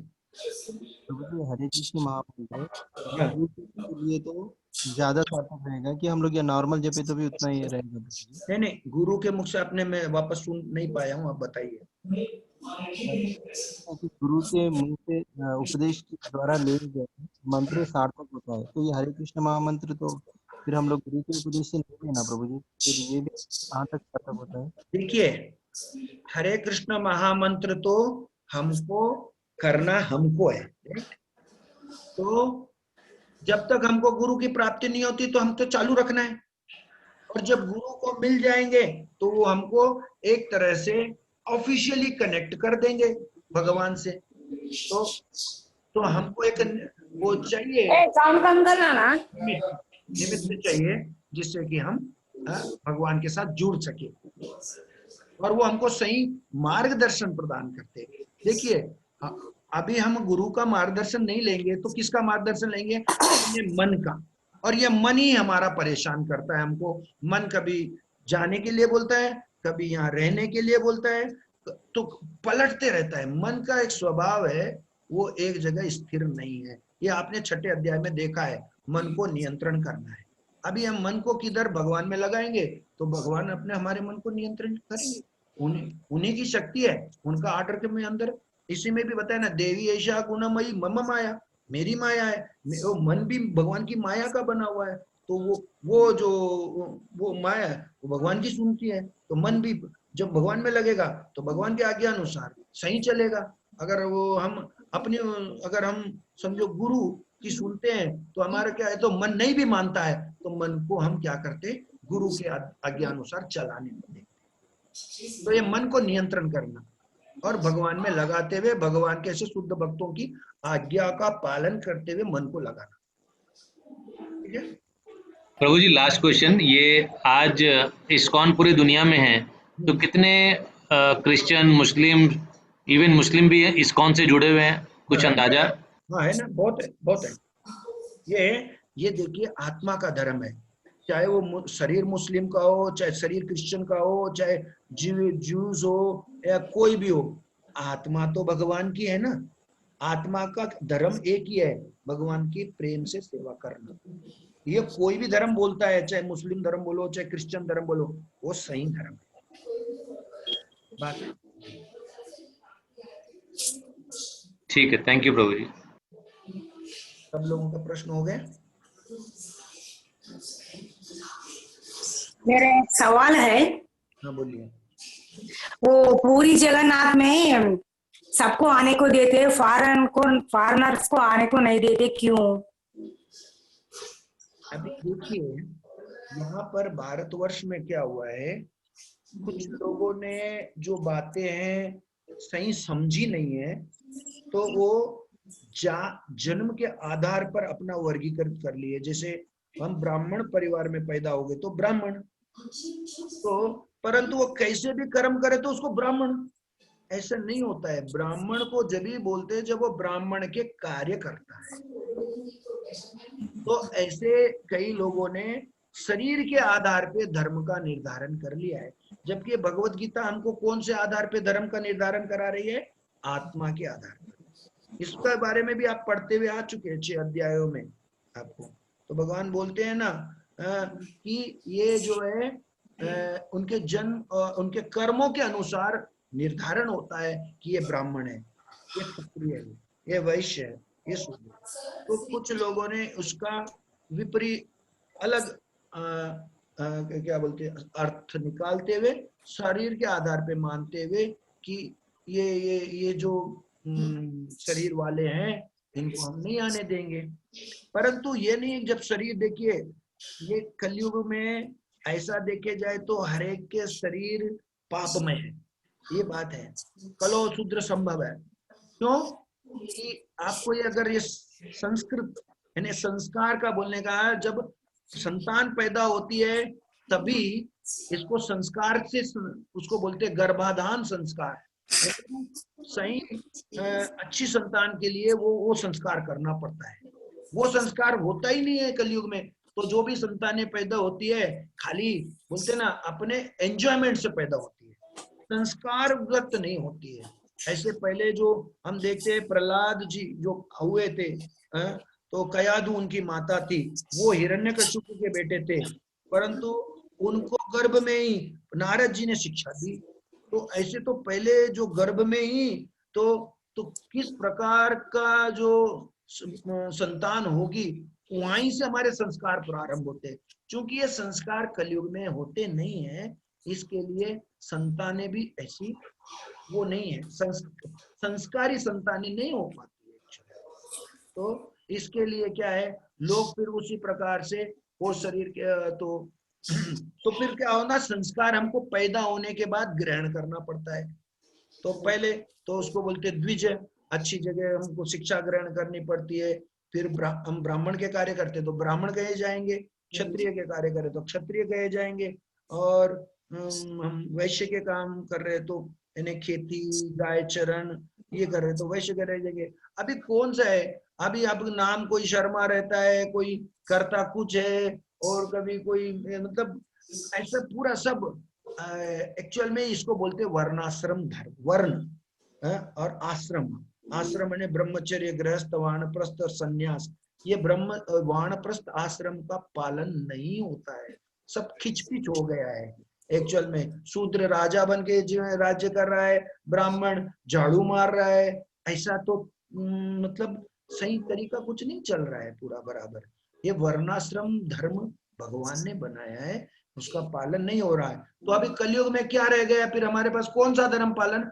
भागवत धर्म, इन्हें सीधा भगवान से जुड़ो। क्यों बोलते हैं? यहाँ कोई मान ही नहीं रहा है, सरकार भी नहीं मान रही है, सरकार भी ऐसे ही शूद्र शूद्र या सीबीटी ये वो उनको ही सबको वो अभी क्या होता है देखिए, आप जब काम करने कहीं जाते तो एक अच्छा व्यक्ति जो बुद्धिमान व्यक्ति और सज्जन व्यक्ति है और एक ऐसे ऑफिसर कने जाना पड़ता है जो कि बिल्कुल ही इसको न तो संस्कार है न तो कुछ है, मगर अब कितना पावर दिखाता है और कितनी लज्जा आती है।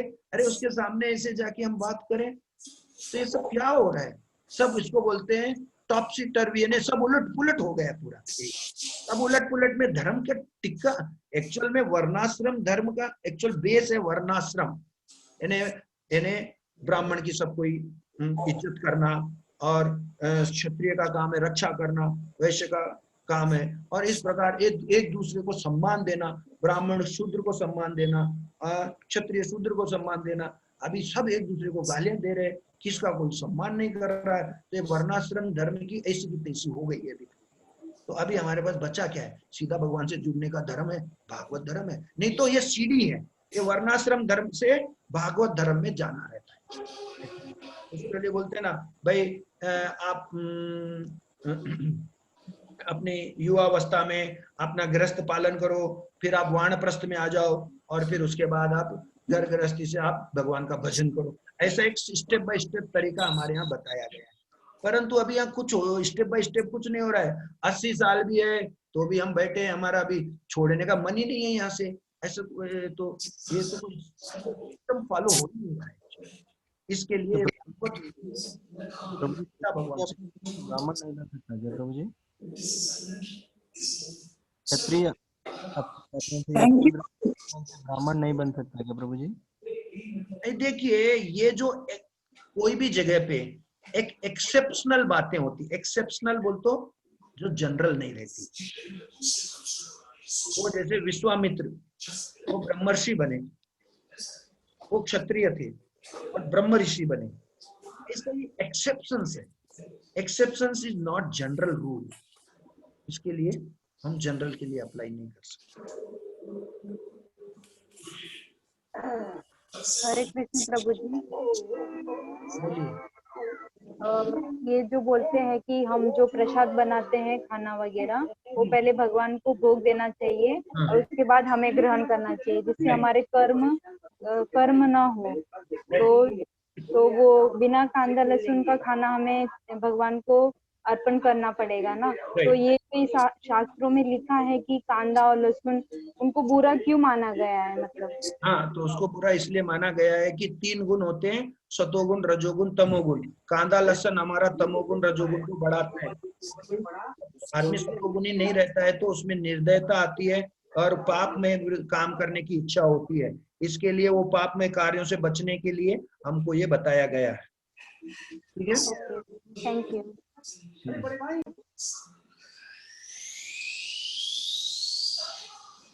सबके प्रश्न हो गए?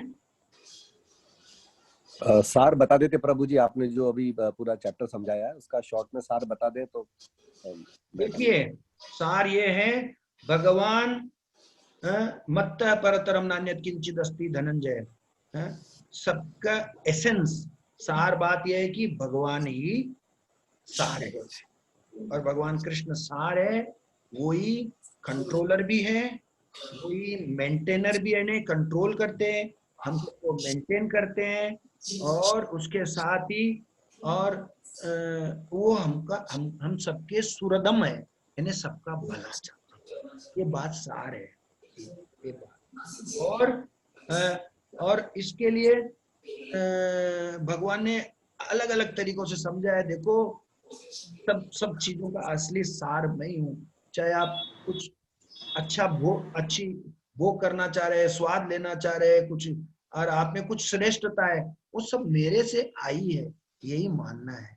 इन्हें भगवान को अलग करके अगर हम कुछ देखने जाएंगे तो हम भ्रमित हो जाएंगे। और भगवान से अब ये बात ये नहीं कि हम ऐसा क्यों अलग कर, अरे बात सत्य तो यही है। सत्य को हम अलग, अब बोलेंगे नहीं सत्य को अलग करके देखो, अलग करके देखे तो भ्रमित तो होना ही है उसको। और भगवान की अध्यक्षता में ही भौतिक प्रकृति काम कर रही है। हमारे कर्मों का निर्धारण अगर सब भगवान की अध्यक्षता में होता है, इसमें इतना ही है, भगवान का डायरेक्ट इन्वॉल्वमेंट और इनडायरेक्ट इन्वॉल्वमेंट है। जो डायरेक्ट इन्वॉल्वमेंट कब होता है, जब हम भगवान से डायरेक्ट जुड़ना चाहते हैं तो डायरेक्ट इन्वॉल्वमेंट भगवान का आ जाता है, और जब हम इनडायरेक्टली रहते हैं कि तो भगवान भी अपनी शक्तियों के द्वारा हमको कंट्रोल करते हैं। जैसे ये भौतिक दुनिया की कंट्रोलर है दुर्गा देवी, अगर वो हम भगवान के आज्ञा अनुसार नहीं चले तो हमको यहाँ से छोड़ती नहीं है, हमको यहाँ पे बांध के रखती है। तो अभी बोलते फिर इससे छूटना कैसे, तो भगवान बोले मेरे पास आओ तो छूट जाओगे। तो बोलते दुर्गा देवी भी तो मेरी शक्ति है, दुर्गा जी भगवान की शक्ति है। तो और ये सब जो भी भगवान का जो बड़ा साम्राज्य और पूरा ये सत्ता भगवान की है, सब कुछ भगवान की मर्जी से चलता है, बिना इच्छा के भगवान का पत्ता भी नहीं हिलता है।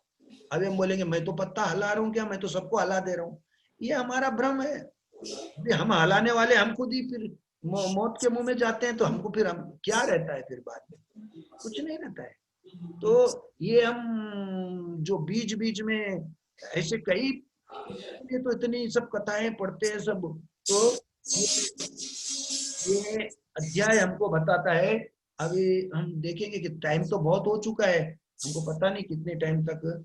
और ये तो भगवान सब ऐश्वर्यवान है, ये पहली बात जान लेना है। सब कुछ और सब कुछ जानने वाले हैं, और ये कितना हमारा सौभाग्य है, आप सब लोगों का सौभाग्य है, हमारा भी सौभाग्य है, हम भगवान की चर्चा कर रहे हैं।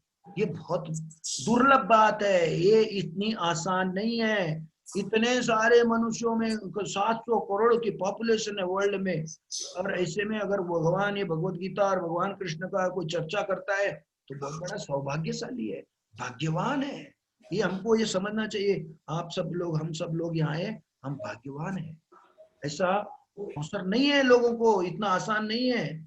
बोलते ना मनुष्य नाम सहस्त्रेषु यश्चित् कथति सिद्धये, यानी हजारों में से कोई तो भी बिरले को ये भगवान समझ में आते हैं। और बहुनाम जन्मनाम अंते, बहुत जन्मों के बाद भगवान कृष्ण ही सब है, ये मानना आसान नहीं है एक्चुअली।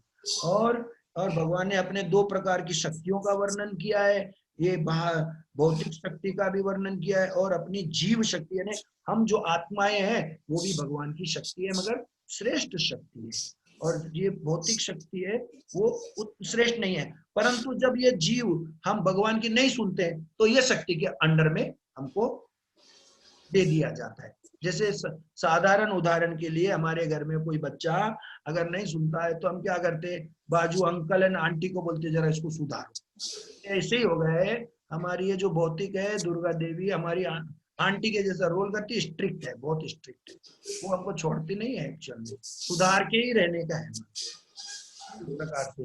और सबको यहाँ पर 3 गुणों से बंधे हुए हैं भगवान की इस भौतिक शक्ति में, और बिना भगवान को शरण लिए यहाँ से निकल पाना, हम यहाँ से ये बोलते ना, एक तरफ से भगवान ये दुर्गा देवी का नाम ये है ना, क्यों पड़ा है दुर्ग, यानी भगवान का एक किला है। ये एक तरफ से सरकार में जो जेल होती है, उसी प्रकार से भगवान की सत्ता में ये भौतिक दुनिया जेल के जैसे है, जहाँ पे जो लोग नहीं सुनने वाले लोग हैं वो लोग यहाँ रहते हैं, और वो लोगों को ठीक ठीक करके वापस अपने अपनी जगह पे हो जाते हैं, ऐसा है। तो प्रभु जी आपका नंबर या नाम मिल सकता है क्या? अच्छा, मेरा नंबर आप लिख लीजिए,